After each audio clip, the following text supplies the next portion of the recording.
Olá, esta é mais uma atividade online do Panorama Internacional Coisa de Cinema, que na sua 17ª edição conta com o patrocínio do Instituto Flávia Abubakir e o apoio financeiro do Governo do Estado da Bahia através do Fundo de Cultura. Vamos conversar sobre 3 filmes que integram a mostra competitiva nacional.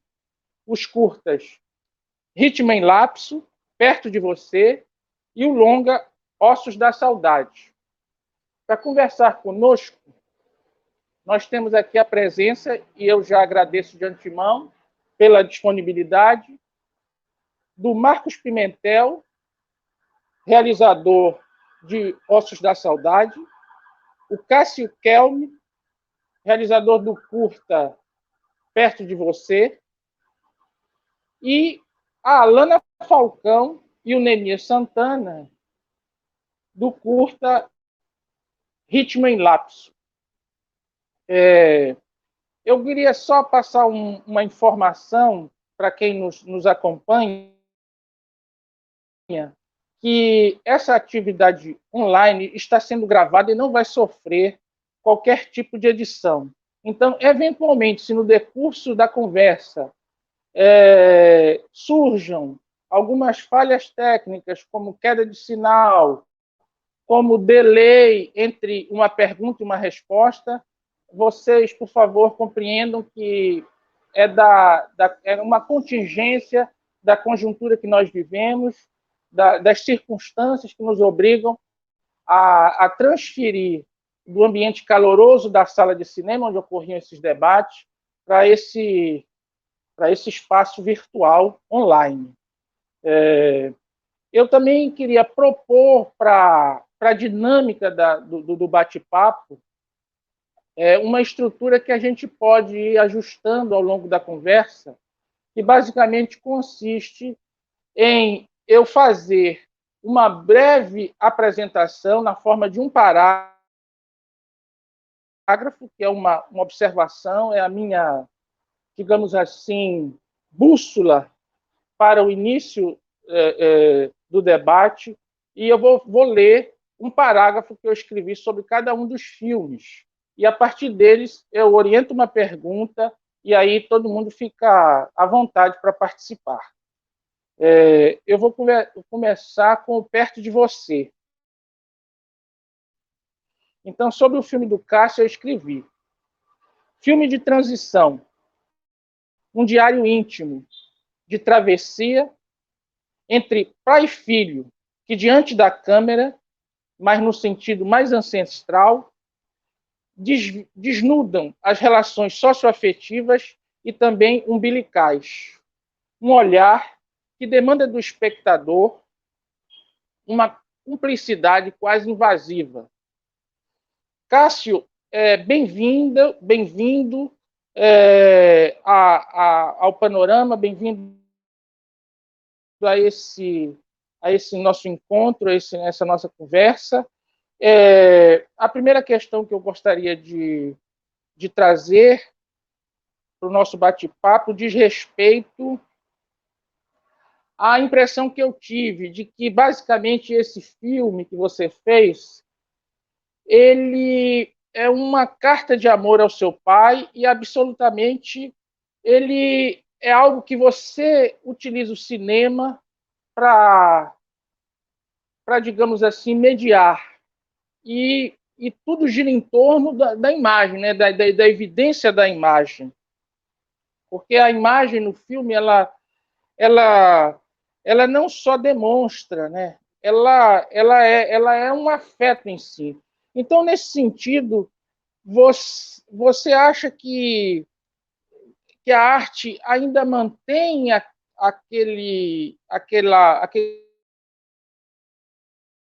fogo ancestral, né, da resolução possível dos problemas, da mediação das questões interpessoais?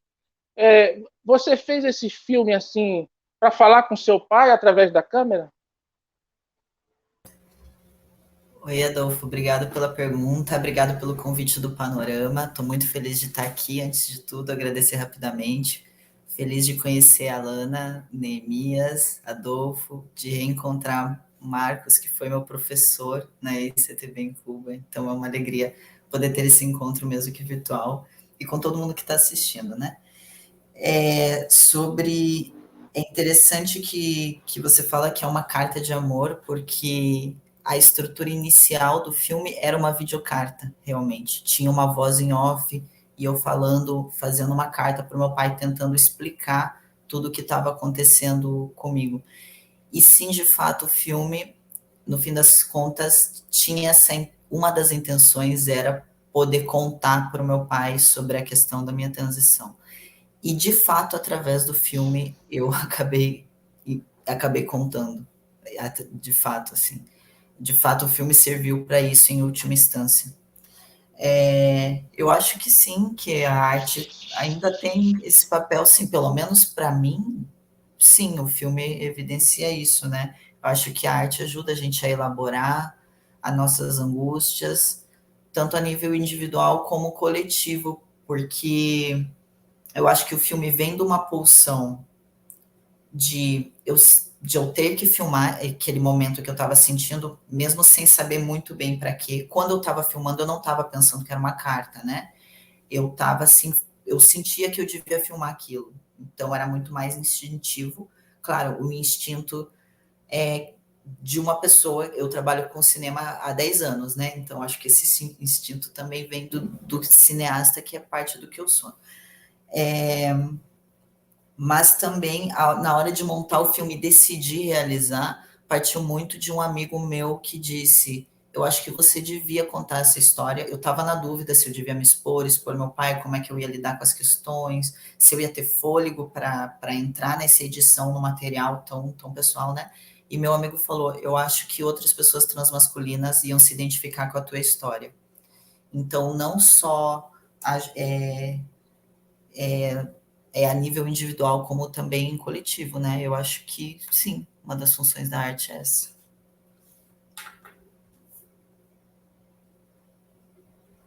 Não sei se No respondi. caso dessa cumplicidade que você estabelece, respondeu sim, claro.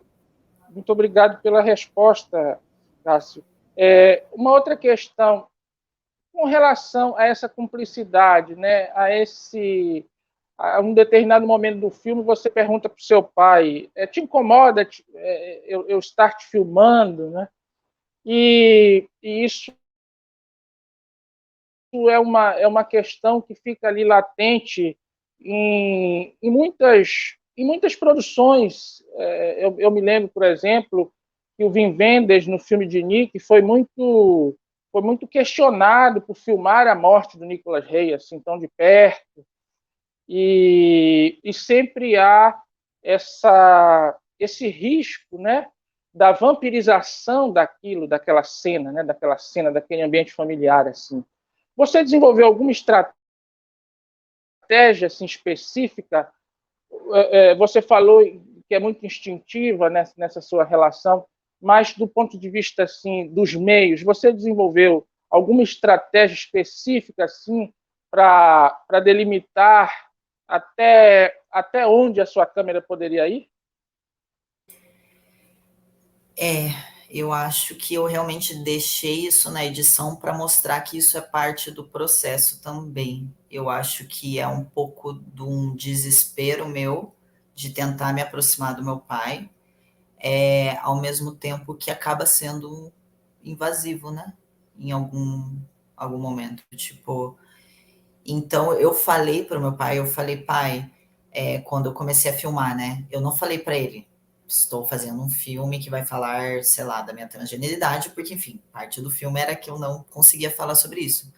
Mas eu falei, pai, eu sinto que eu preciso filmar isso de alguma forma, tudo bem eu te filmar? E ele, tá, tudo bem. Mas mesmo assim ele fica tímido, né? Mas eu acho que, assim, eu tenho o consentimento dele, né? Eu tenho a autorização dele. Ele viu o filme antes de eu fechar o filme, tudo. Ele assistiu. Então, no momento ele não sabia bem por que eu estava filmando, mas eu também não sabia bem por quê, né? E na edição que foi que o filme tomou essa forma, eu acabei... O fato de eu contar para o meu pai, chegar, pai, preciso te contar uma coisa, eu sou trans, foi porque o deadline foi porque eu precisava da autorização dele no filme. Então eu acho que eu criei esse mecanismo de fazer o filme para ter coragem também de falar para o meu pai de alguma maneira. Mas eu acho que não era só isso também, eu acho que era um desespero também de ter a imagem do meu pai no começo da pandemia, que tinha essa coisa, ele idoso, as pessoas idosas sendo muito atingidas pela pandemia. Eu tinha muito medo que meu pai morresse. E eu tenho, minha mãe já faleceu, e eu tenho pouquíssimas imagens dela, pouquíssimas. Então parecia que eu queria capturar ele de medo, eu tinha esse medo da morte também, né? Então é isso, eu acho que é um desespero da minha parte, mas que sim, a gente acaba às vezes sendo invasivo, mesmo sem querer. Eu acho que nesse momento o limite ético foi de eu ter o consentimento do meu pai, de eu ter o aval do meu pai, e tem também um plano, tem um momento que eu me arrisco a entrar no quarto dele, né? Tem um momento assim que ele tá olhando pela janela, eu dou tipo um passo para dentro do quarto dele. E mesmo o plano final, eu tenho ele entrando no quarto dele. Tipo, esse é um espaço que eu não entro, por exemplo, sabe? Eu entro mais nas áreas comuns e eu me filmo muito, né? Mas, enfim, não sei, não tem uma Ótimo. fórmula assim. Cássio, Cássio, a gente ainda vai retomar algumas questões e tal. Agora eu queria colocar na conversa o Neemias. E para começar, né, para a gente dar esse pontapé inicial, eu vou ler também o parágrafo que eu escrevi para a videodança, para o curta Ritmo em Lapso. Ritmo de passagem entre a coreografia do real e a poética do movimento. É preciso morrer um pouco para encontrar o ritmo. Porém, quando encontramos, não tem dúvida. É uma evidência. A vocação da dança também é criar imagens. Neemias, obrigado pela presença.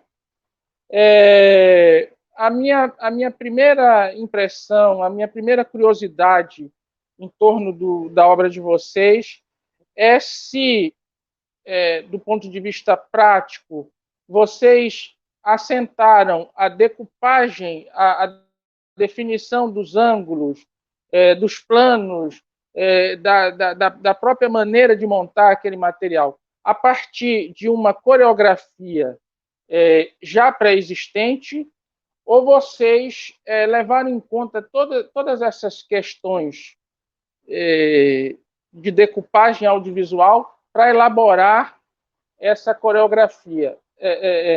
Basicamente, é uma pergunta sobre a cronologia do processo.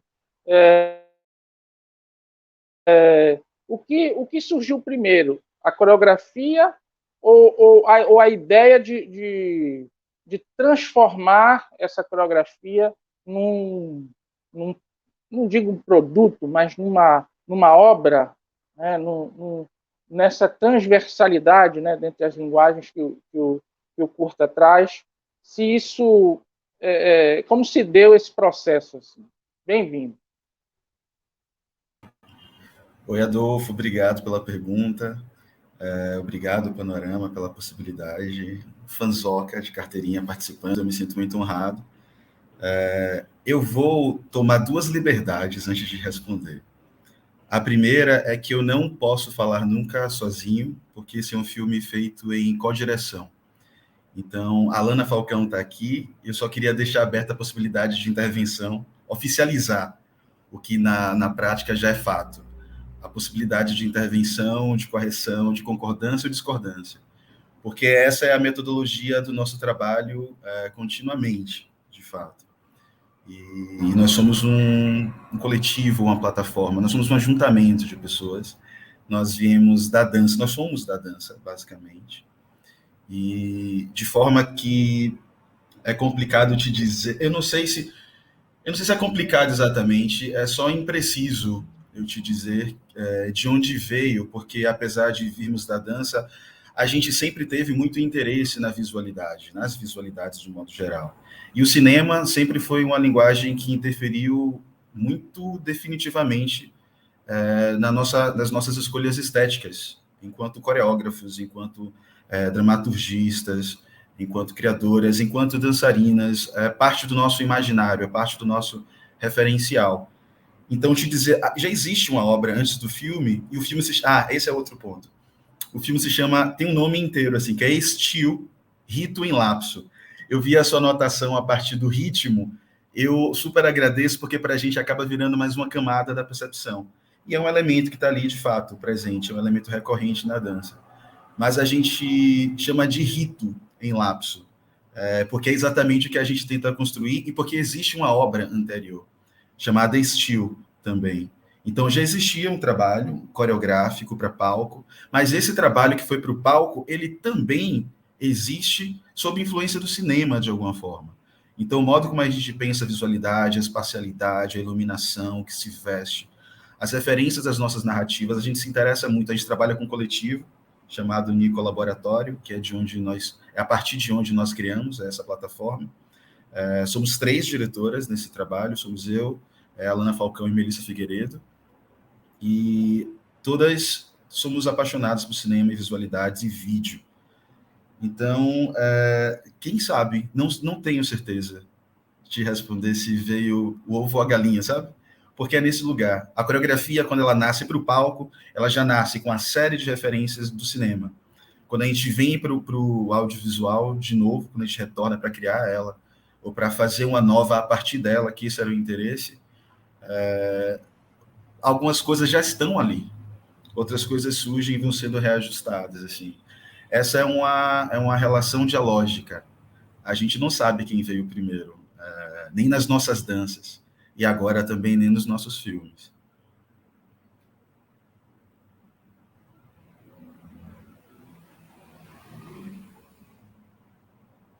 Eu acredito que seja até melhor essa linearidade do processo, e agradeço assim imensamente a cordialidade, a gentileza e a elegância da sua correção. Peço desculpas aqui pelo lapso relativo ao nome do filme, né? Mas não há razões para desculpas por lapsos, tá? Eles são todos muito bem-vindos. Também perguntar para a Alana. Sim, pode falar. Então, são lapsos que, às vezes, abrem caminhos, né? E sobre essa questão colaborativa que você mencionou, né, da produção de uma obra assim, coletivamente, né? Acho que todo cinema é assim colaborativa, compartilhada, né? Mas alguns esse processo é evidenciado assim na sua própria concepção. Em outros casos, eu percebo assim, uma contingência mesmo do meio, da tecnologia, da ambiência. Mas a questão que eu queria fazer para a Lana diz respeito ao coletivo, né? A gente percebe que, de alguns anos para cá, e, sobretudo, eu noto, surgiram muitas videodanças, até em função do apoio que surgiu nesse período para a classe artística, que foi a Lei Aldir Blanc. Então, uma produção grande de videodança. Assim. Eu queria que você comentasse um pouco sobre essa travessia, né? A gente está falando da travessia lá, da transição do Cássio, e dessa travessia entre as linguagens, e de que maneira você acha que a videodança ainda é uma linguagem nova, assim? O que você vislumbra assim de desenvolvimento para a videodança, para a criação de um espaço de difusão, de exibição da videodança que não seja aqui, que marque essa presença, mas eu sinto que pelo volume da produção de videodança, mais do que mostras, eu acho que, que já é tempo, já demanda a necessidade assim de que a videodança se espraie mais, inclusive pelas plataformas, né? As plataformas de streaming, pelas plataformas que eu acho que já existem, que você pode também aproveitar e falar um pouco sobre esses canais que não são tão difundidos, tão conhecidos. Muito bem-vinda, Alana. Prazer tê-la aqui. Prazer, prazer. Todo mundo me escuta bem? Tava travando um Sim. bocado aqui para mim, não sei se é só o adulto. Primeiro, eu tenho que agradecer também o convite, né? Eu e Nemes somos super fãs do Panorama e sempre acompanhamos bastante a programação. Então, é uma emoção, uau, é uma emoção mesmo fazer parte, assim, né, dessa conversa. Queria também agradecer por estar com pessoas da área, né? Cássio e Marcos, que fizeram filmes super bonitos, né? Eu e Nemes, a gente conversou um pouquinho antes de vir para cá. Mas, enfim, eu vou tomar também uma pequena liberdade, só comentar uma outra coisa que Nemes falou na pergunta anterior. Mas eu já vou costurando com essa sua pergunta. Eu não sei se eu sei te responder exatamente sobre quão nova é a linguagem do videodança, porque, não sei, no início do século XX, Maya Deren, que era cineasta e dançarina, né, já estava produzindo coisas nesse sentido. E a gente tem um mundo tão regido, né, predominantemente regido por um regime, assim, de visualidade, né, a gente tem as redes sociais aí o tempo inteiro, e que as pessoas não necessariamente iniciadas nas artes do vídeo, do audiovisual, do cinema, estão produzindo imagens o tempo inteiro de si mesmas, né?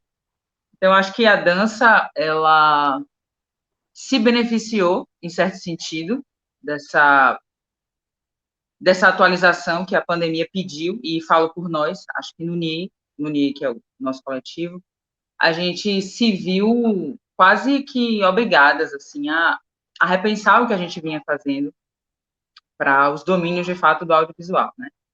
Então, acho que a sua pergunta sobre ângulos, quadros, planos, como é que isso foi desenhado, na medida em que a gente adaptou, começou a repensar esse espetáculo que já existia, estilo, para a câmera, né? A gente, enquanto dançarinas, enquanto artistas da dança, pessoas que pensam dança, a gente pensou coreograficamente também. Então, acho que um pouco do nosso raciocínio de dança, ele orientou a montagem da gente, né? Não só a montagem, as filmagens e a montagem. A duração, o jeito de corte, o modo de enquadrar, tudo isso estava um pouco saciando também o desejo de orientar o olhar de quem nos assiste, né? Num espetáculo, no geral, a gente não consegue fazer isso muito bem. A gente orienta outras coisas. A gente orienta as sensações, a gente orienta, enfim, certas durações, mas propriamente o olhar, não. Então, acho que fazer se obrigar a entrar nesse exercício, né? Foi bom, apesar de todos os perrengues que esse período representou para a classe artística em geral, né? Mas eu acho que o cinema e a dança, elas são artes cinéticas, né? São artes do movimento. Então, tem algum parentesco aí que acho que já nos auxilia de partida, mesmo em algum grau de ignorância formativa de nossa parte. Apesar de que a gente é bem fã de cinema, assim, a gente demorou de começar a realizar. Mas quanto ao futuro, desculpa, futuro da dança, em relação à linguagem Me de dança, parece, Alana, que... Sim, por favor. eu acho que é sem volta o caminho. Já tinha uma produção grande de videodanças. Aqui no Brasil tem um festival bem grande chamado Dança em Foco, que é basicamente com obras de videodança. Na América do Sul tem um movimento bem forte de videodança, na Argentina, principalmente. Tem bastante produção de videodança há uns anos. Pode dizer que dos anos 2000 para cá isso tem rolado bastante. Mas com a pandemia, A única condição de continuar fazendo dança era essa. Então, enfim, né, naturalmente ou acidentalmente, as coisas se encaminharam desse jeito. É uma maneira também da gente ter mais público, né, do que costumávamos ter, do jeito mais tradicional, cênico. Ficava sempre restrito ao teatro, aos domínios do teatro, nem todo mundo vai ao teatro.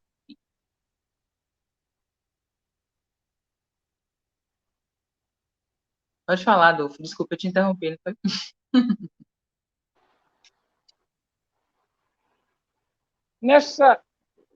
Não, imagina. O importante aqui é que vocês falem. Quanto mais cirúrgica a minha participação, melhor. Aí, nesse sentido, Alana, eu queria ainda levantar outra questão com você, que diz respeito também a essa relação. Assim, o que se perde no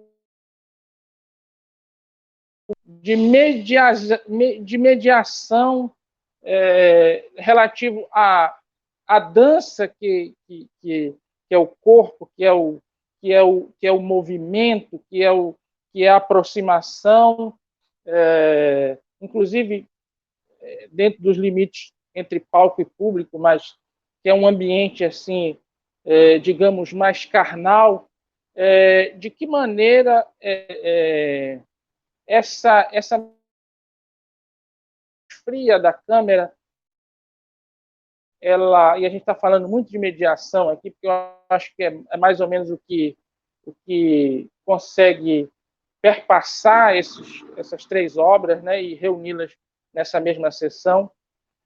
De que maneira é possível transformar, como você disse, algo que era uma limitação, né, a impossibilidade de criar a dança, apresentar a dança no ambiente do palco e migrar ela para o cinema, migrar ela não digo para o cinema, para o meio audiovisual, mas o que se perde, o que se ganha nesse processo. Você já antecipou um pouco, né? Se ganha em termos de público, mas do ponto de vista criativo, assim, qual o tensionamento entre essas linguagens assim e como vocês trabalham? O Neemias também pode, se quiser, depois da fala da Alana, acrescentar alguma coisa.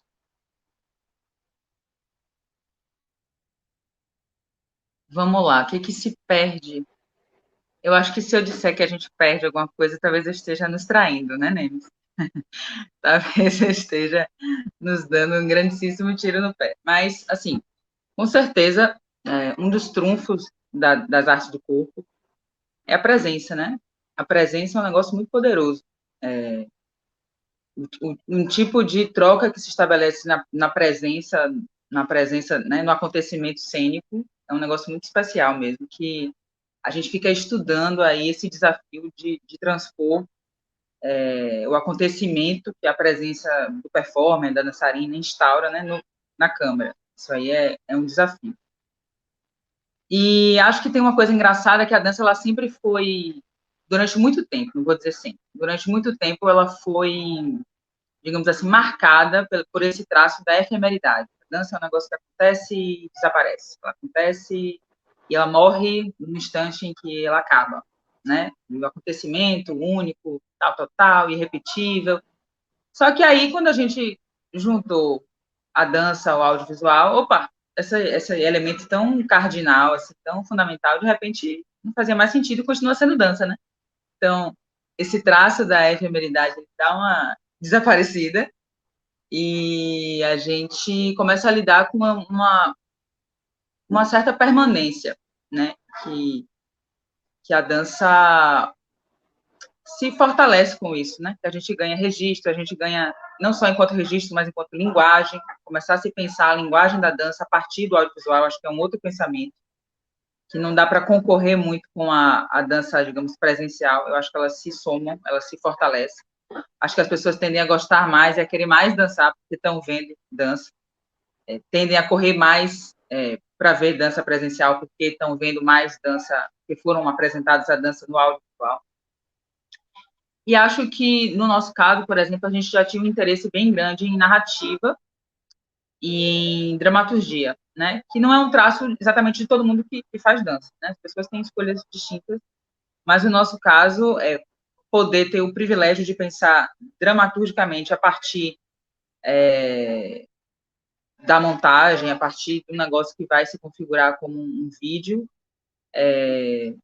foi um grande plus, assim, foi super, super importante. Acho que Nemes pode falar mais um pouquinho sobre o processo, né, o procedimento, se ele quiser falar agora, de como a gente fez isso do zero. A gente nunca tinha filmado e resolvemos fazer uma obra aí praticamente remota, né? A gente fez quase tudo à distância. Praticamente uns 80% do trabalho ele foi dirigido remotamente. Concebido, ensaiado e dirigido remotamente.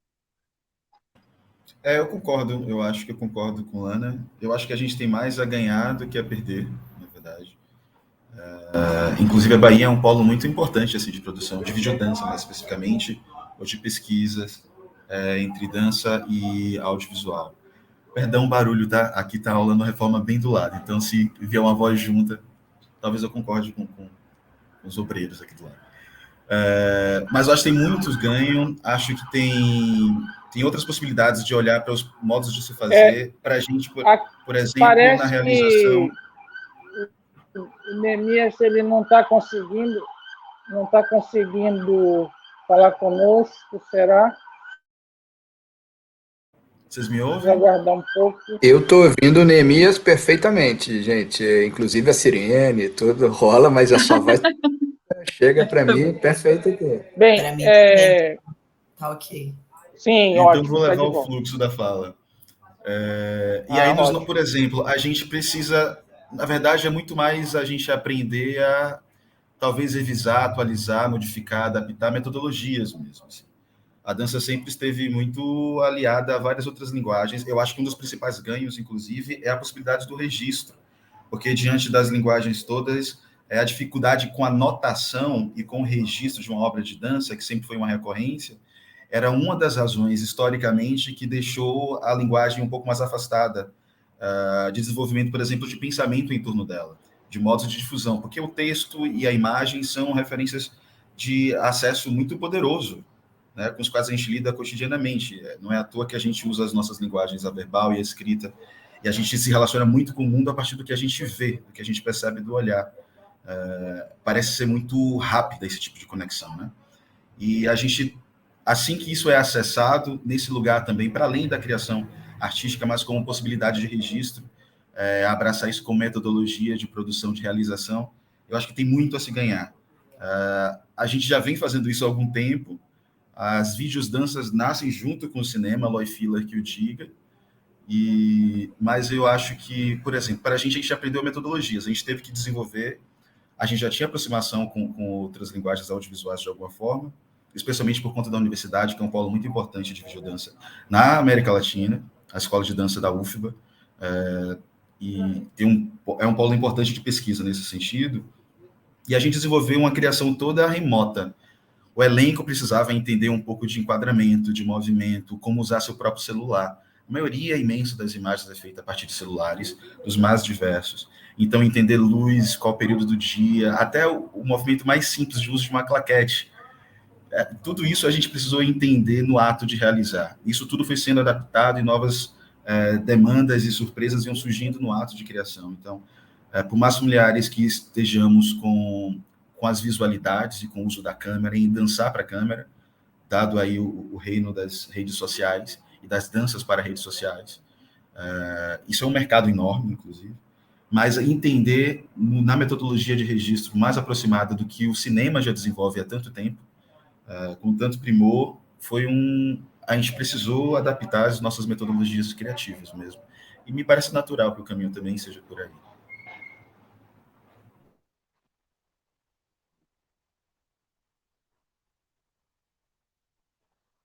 Obrigado, Neemias. Agora eu queria falar com o Marcos. Bem-vindo, Marcos, mais uma vez. Obrigado. Eu vou ler aqui o parágrafozinho que eu escrevi sobre o seu filme, que me me tocou muito. Te parabenizo muito pela realização dele. Diz assim: saudade é um substantivo vasto, criação da nossa língua portuguesa. Marcos Pimentel, em seu documentário Ancestral, a transforma em verbo, intransitivo. Ele conjuga os movimentos suntuosos da memória, sempre atento às vozes que emergem da paisagem, dos espaços oceânicos de areia, concreto e mar.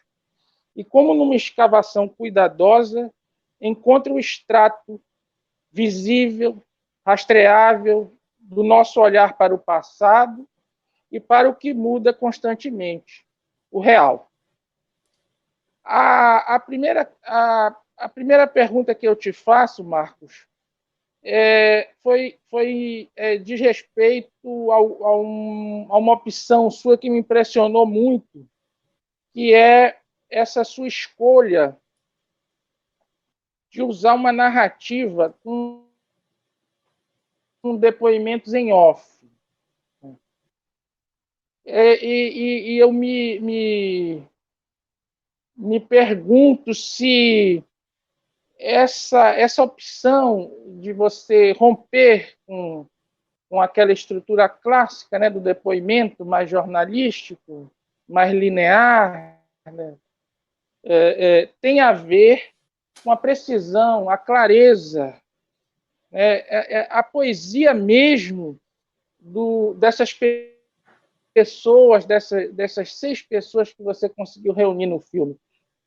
Foram elas que te deram esse caminho? Foram elas que fizeram você optar por esse itinerário? Bom, vamos lá. Obrigado, Adolfo. Obrigado, Panorama. Um prazer enorme estar aqui com vocês, com a Alana, Neemias, com o Cássio, que amo de paixão, já conheço há um bom tempo. Cortou um pouquinho o seu áudio, Adolfo, mas eu espero ter conseguido captar a mensagem, senão você sopra para mim aqui se tiver faltando alguma coisa, ou se alguém tiver se der conta disso. Mas vamos lá. Olha, essa opção, Adolfo, ela veio porque o tempo todo eu estava tentando filmar paisagens externas e internas também, né? O que essas pessoas levam dentro de si e como que elas podiam dividir com a gente as suas memórias, esses lugares e pessoas queridas que estavam distantes, né, que estão distantes delas ali, como que elas conseguem criar estratégias para verbalizar e voltar a ter contato, né? Eu acho que com essas pessoas, né, voltar a sentir menos falta de quem está longe, seja a pessoa ou seja um lugar, né? Então, durante a pesquisa para esse filme, eu visitei uma série de espaços, conhecendo pessoas, e a partir do momento do que elas me traziam, a gente procurava percorrer os lugares que mais conectavam elas com esses lugares e pessoas que estavam distantes, né? E aí, então, a gente começou a estabelecer esse jogo entre corpos e paisagens, para tentar mostrar um pouco como que essas pessoas estão convivendo a todo momento com sentimentos de falta e distância, né, e com ausência, né, que era o elemento fundamental que nos ajudava a costurar todas essas muitas histórias que a gente encontrava por esses países de língua portuguesa, né? No filme a gente percorre Brasil, Portugal, Angola, Moçambique e Cabo Verde, e temos personagens de 6 nacionalidades, porque tem mãe e filho de Guiné-Bissau também aí, né?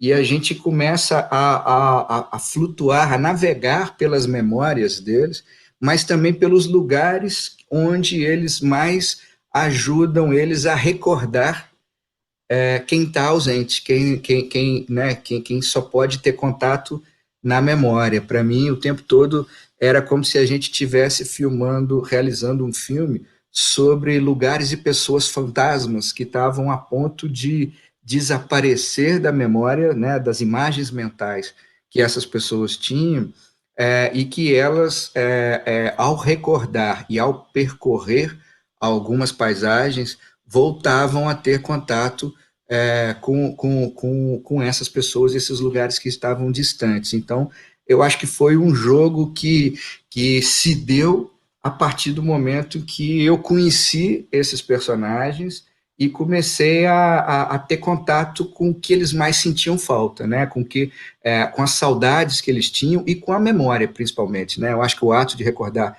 é muito importante para o filme, e é ele quem nos possibilita que, a partir do momento que os personagens estão dividindo com a gente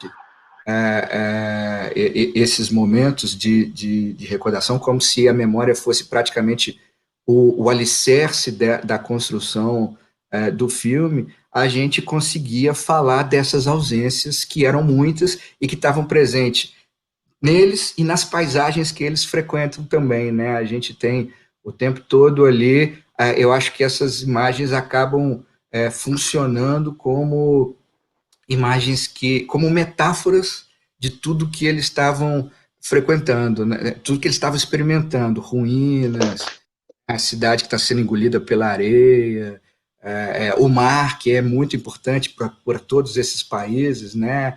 É um elemento muito forte, acho que para todos os países de língua portuguesa, mas que também trazia para o filme e para os personagens uma carga muito forte, porque tem essa conexão de te levar às nossas profundezas, né? A tudo aquilo que a gente guarda bem lá dentro, em algum canto, alguns muito profundos do nosso universo interior.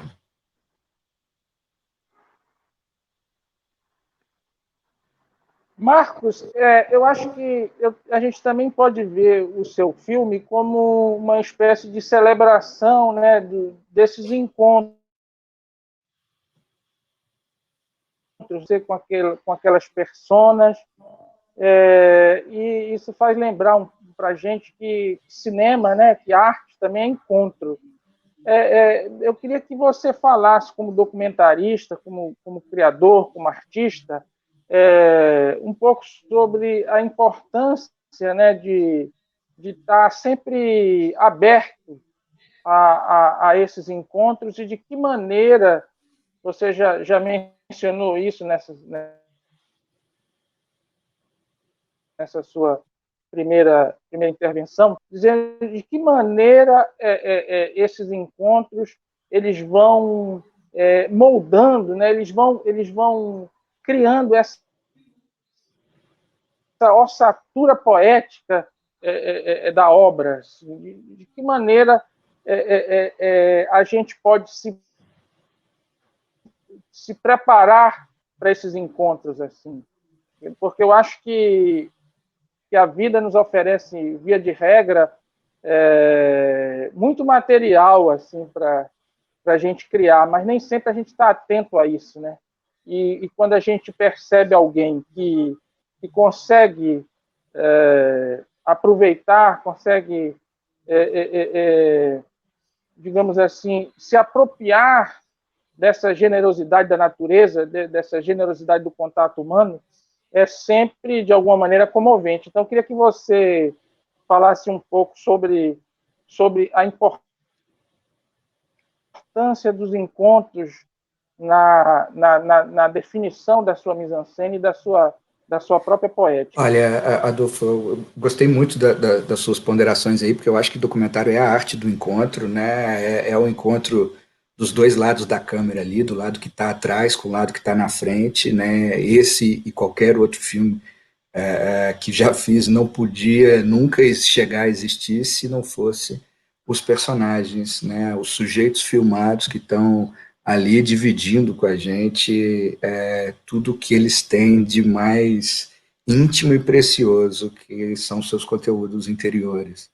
Aí, né? Então, eu acho que o que me movia o tempo todo era me entregar a essa navegação pelos universos que os personagens me presenteavam e me ofereciam de uma forma extremamente generosa, e o que eu podia fazer é estar aberto para isso, né? Estar aberto para essa navegação que nem sempre era precisa, né? Nem sempre tinha uma bússola muito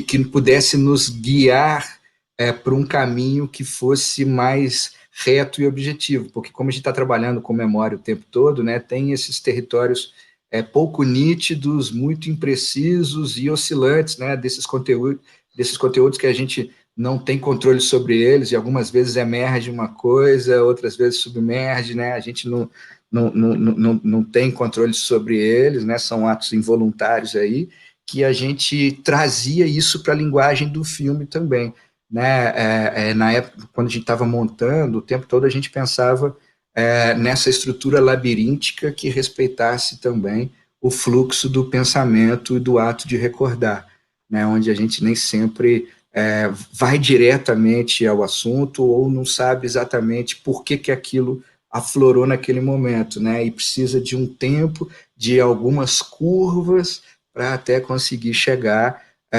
na essência das coisas, né? E o tempo todo eu pensava com eles do que a gente do que vale a pena, o que a gente quer guardar de todo jeito e não quer esquecer de jeito nenhum, né? Porque aí eu acho que a gente coloca uma carga afetiva forte e começa a enxergar aquilo mesmo estando distante, né? Eu acho que até por isso tem uma sequência do filme que a gente se dedica muito a observar objetos desses personagens e onde eles começam a contar para a gente tudo que está impregnado naquele objeto, né? Várias camadas que são postas ali, né? E que a gente no olho não consegue, né? Não é visível isso, né? Mas a carga afetiva e simbólica é muito forte para todas essas pessoas, porque é aquele objeto que conecta ela com um tempo, com um lugar, com uma pessoa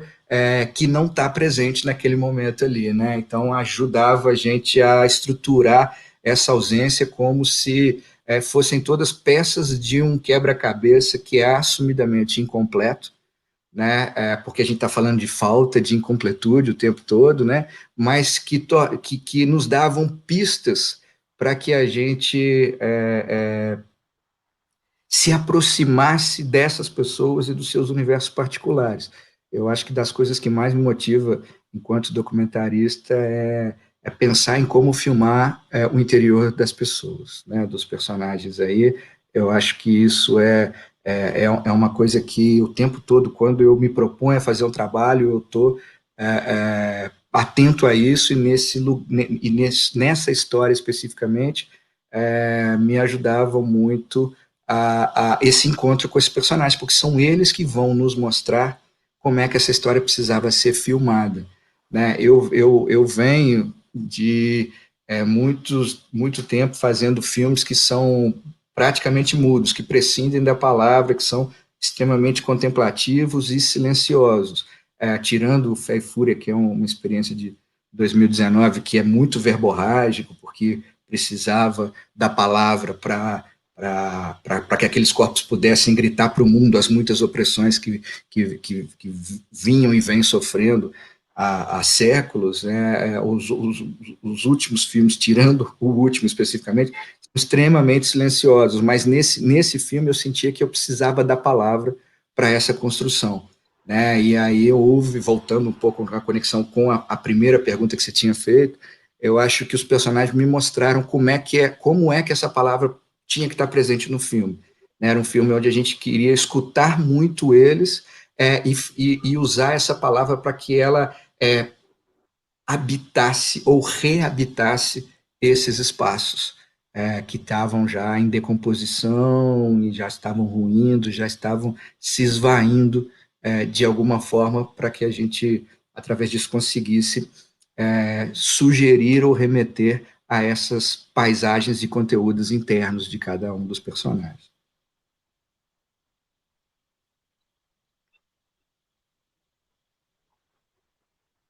Ótimo. Muito obrigado, Marcos. Muito obrigado, Cássio, Neemias, Alana.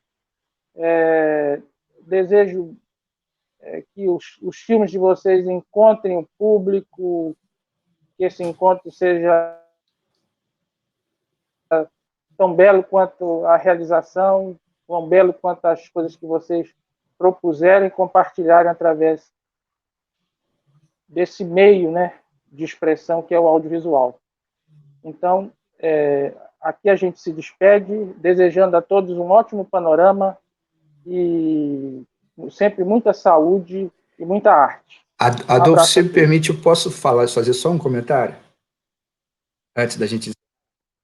Olha, eu gostaria de agradecer demais a Alana, a Neemias, foi lindo conhecer o trabalho do Ni, foi fantástico, eu amei o filme de vocês, e gostaria de dizer para o Cássio que foi uma honra e um orgulho enorme estar aqui com você nesse momento, principalmente nesse filme especificamente, que não tem como, quem te conhece e quem não te conhece, não tem como saber o quanto é um filme importante para você, né? Então, para mim, foi incrível, eu digo que é uma honra mesmo, porque tem tudo, eu acho que quando a gente termina o filme, todos nós nos sentimos mais perto de você, sabe? Eu acho o título de uma extrema felicidade, e queria muito, que pena que a gente está nessa merda de mundo virtual, né? Mas que, infelizmente, é o que a gente tem por agora, mas queria muito estar do seu lado, te dar um abraço super forte. Eu sei que vontade diz talento e coragem nunca te faltaram, mas espero que não te falte fôlego para enfrentar as muitas lutas na frente que se vai encontrar depois dessa decisão tão importante que você tomou. Eu queria muito estar perto, te dar um abraço bem forte e dizer no seu ouvido: voa, Cássio, voa, sabe? A hora é agora, e que estou extremamente feliz de estar participando desse debate com você e com todos vocês. E obrigado, Adolfo, valeu, Panorama. Acho que a curadoria foi muito feliz de colocar esses 3 filmes juntos no debate, porque acho que são sempre 3 filmes onde a gente pensa muito sobre como filmar pessoas em espaços, né? Eu acho que é uma questão que permeia os 3, que fala de coisas íntimas o tempo todo, cada um trabalhando numa camada diferente. Foi um prazer enorme conhecer esses filmes, e que pena que a gente não está junto nesse momento, mas tomara que aconteça sessão presencial para que a gente possa dividir desses filmes juntos na tela aí. Desculpa se eu atrapalhei seu planejamento, Adolfo, mas queria muito agradecer a Cássio, Neemias e a Alana e falar essas poucas coisinhas agora no final. Posso responder rapidinho? Claro. Cássio, por favor. Muito obrigado, claro. Marcos. Nossa, Marquinhos, né, que a gente te chama assim. Nossa, quando eu soube que o debate ia ser contigo, justamente, eu tô com o coração assim apertado dessa ironia desses filmes que falam sobre corpos nos espaços, né, a relação com os espaços, a gente falando aqui o quanto o documentário é sobre encontro e também é sobre encontro quando a gente termina eles e percorre esses espaços divulgando, né, que a gente sai com o nosso filme apresentando e conhecendo pessoas tão incríveis e reencontrando. Então, tem um gostinho, assim, de a gente estar compartilhando esse espaço virtual, mas dá vontade de que fosse presencial. Muito obrigado, Marcos, eu me sinto muito abraçado. E é uma honra, imagina estar no festival com o meu professor de documentário, sabe, na escola de cinema. É muito incrível, além de, mais do que professor, uma pessoa maravilhosa. Então, muito obrigado por todas as palavras, com certeza são muito importantes. A honra é toda minha. Não só com você, com o filme da Alana e do Neemias também. Obrigado. Deixa eu aproveitar e agradecer também, porque eu não vou querer sair dessa. Celebrar as obras de vocês, eu fui muito tocado. Cássio, o teu filme eu me identifiquei um bocado, eu assisti ele inteiro querendo mostrar para alguns amigos que estão passando por processos similares com o que você relata. Eu me vi também nessa pandemia, eu passei ela com os meus pais que são idosos, e é o medo da perda e a insistência, e como isso faz a gente mudar completamente a perspectiva do que a gente pretendia para si. A gente para a pretender para os que estão em volta, né? Muito obrigado pelo presente, pela intimidade que você permite a gente de acompanhar um processo tão pessoal, tão delicado, mas que move tanto. Obrigado, isso mexe com não só comigo, mas com muita gente que vai poder acompanhar.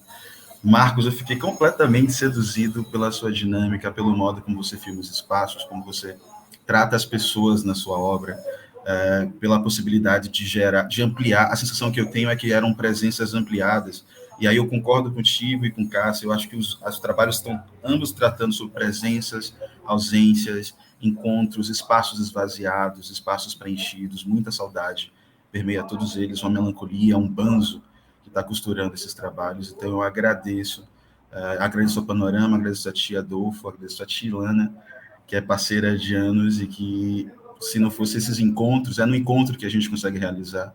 O encontro é a matéria base da nossa produção criativa, intelectual, reflexiva. É o que a gente faz para existir, a gente se encontra. Não vejo a hora de nos encontrar pessoalmente. Obrigado, Panorama. Sobrei. Tantas coisas lindas foram ditas. Enfim, só posso agradecer também, agradecer ao Panorama, agradecer a Adolfo, agradecer a presença de todo mundo aqui. Eu chorei com os filmes, tá? Não tenho problema em dizer isso. Para mim é um grande mérito, porque eu choro sempre por beleza, não necessariamente por tristeza. Então, quando as coisas são muito lindas, eu me sinto muito tocada. Só para continuar nesse tricô rápido aqui de despedida, o filme do Marcos, eu cheguei a comentar no bate-papo ali fechado, né? A sensação que eu tive quando você foi, né, dos espaços do mar, das rochas, aquela coisa mineral, calcária, pessoas, ruínas e objetos, é que os objetos também tinham um tratamento geológico, porque eles tinham camadas, eles tinham a passagem do tempo, isso ficou muito comigo. E as pessoas também tinham uma certa camada geológica, né? E, em certo sentido, o nosso filminho, o Steel, Hip Lapse, o nosso vídeo, na verdade, ele também tem essa relação forte com o espaço, né? Muito forte. Na verdade, os espaços ressignificaram completamente o que a gente tinha roteirizado antes do filme existir. E é um filme, um vídeo, na verdade, sobre essa distopia que a gente está vivendo, né? É um filme, de fato, pandêmico. Acho que como o filme do Cássio também, né? É um filme que revela as camadas geológicas desse período aí, né? Desse buraco de minhoca que a gente está vivendo aí, que parece que passaram 20 anos em menos de 2. Então, por exemplo, achei super bonito, Cássio, o que basicamente, acho que o argumento do filme era sobre querer ou tentar, com todo o amor possível, mostrar alguma coisa a alguém que se ama. E o filme, sendo da ordem do visual, né, a gente está vendo alguém que quer mostrar uma outra coisa para uma pessoa que ainda não consegue ver, ou não é capaz de ver, talvez. Então, acho que tem enfim, tem presenças, né, muito fortes. Acho que a dança, enquanto arte da presença, assim, a gente pode se dar o luxo, o direito de condecorar as coisas que têm muita presença, né? Inclusive a presença da ausência, no caso do filme do Marcos. A ausência é uma presença muito marcante naquele negócio todo. Eu estava realmente, assim, muito afim de conversar com vocês. Quando eu vi, eu quero bater papo. Então, esses minutos me contemplam muito. É isso, muito obrigada, muito, muito feliz. Eu estou aqui dentro da escola que eu trabalho, já estou com sirene, menino já saiu correndo. É isso também. Um grande abraço em todos vocês e obrigado, Panorama.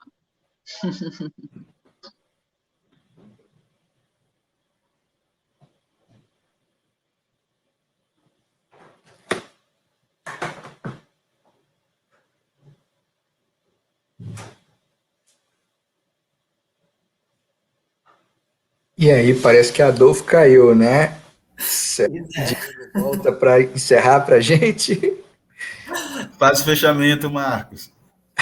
Faz o fechamento. Bom, então vamos encerrar aqui.